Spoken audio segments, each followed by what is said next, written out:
welcome to this week's Monday Minutes. My name is Kelly.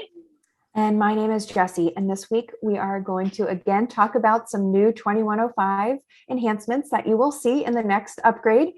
And this week we're going to talk about the logs that are tracked in the system. You're going to see 3 new sets of logs in the next upgrade.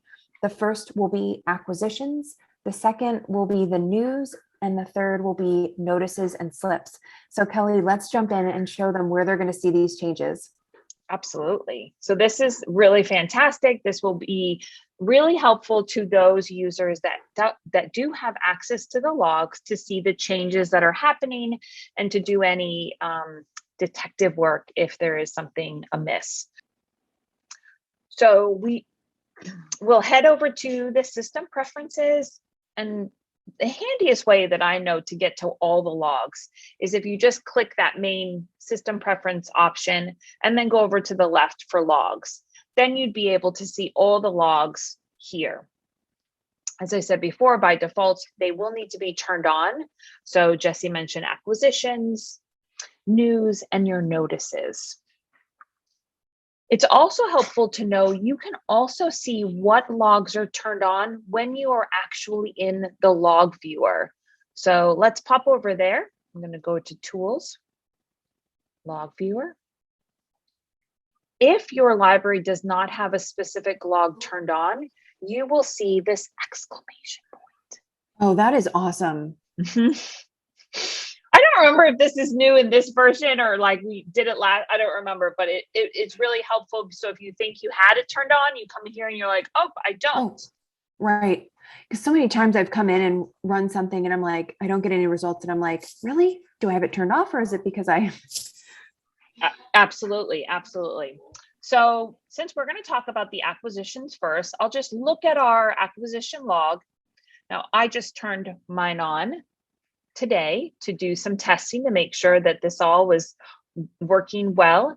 And within the acquisition logging, it is going to log when you create a basket, who created that basket.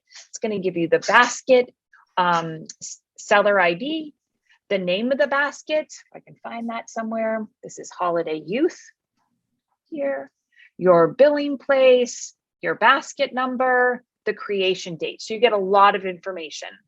Awesome.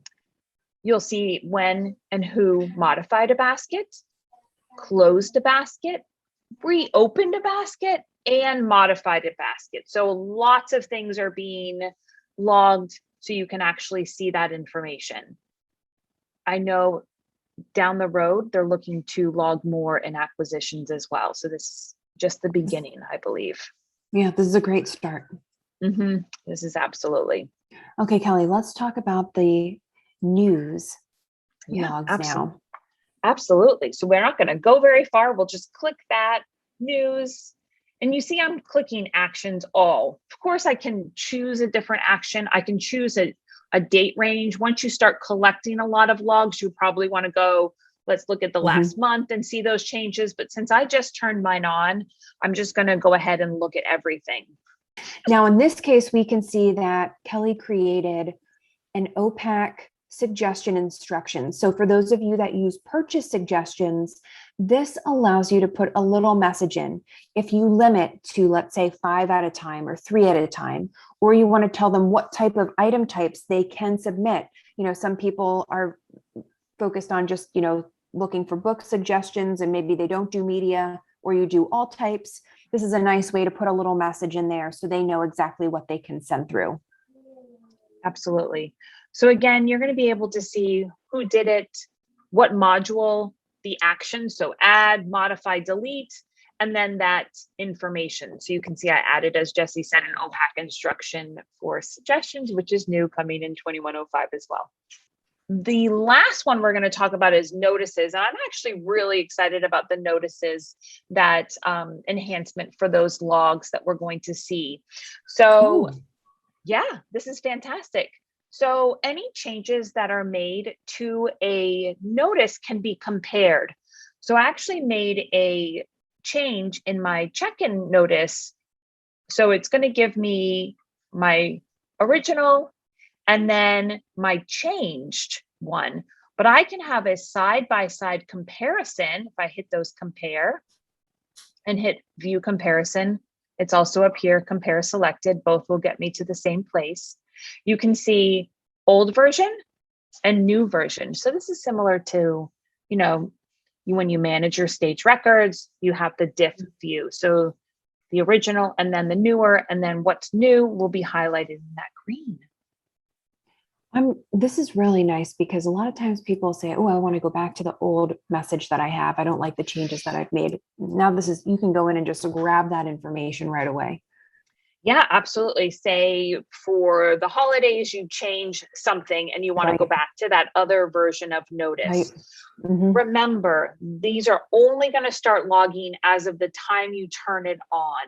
So it's good to note that you want to know that if I made a change before I turned it on and then I turn it on, that change won't show as a compare option. But this is fantastic. This is really exciting. And I think this will be, all three of these logs will be really helpful to users.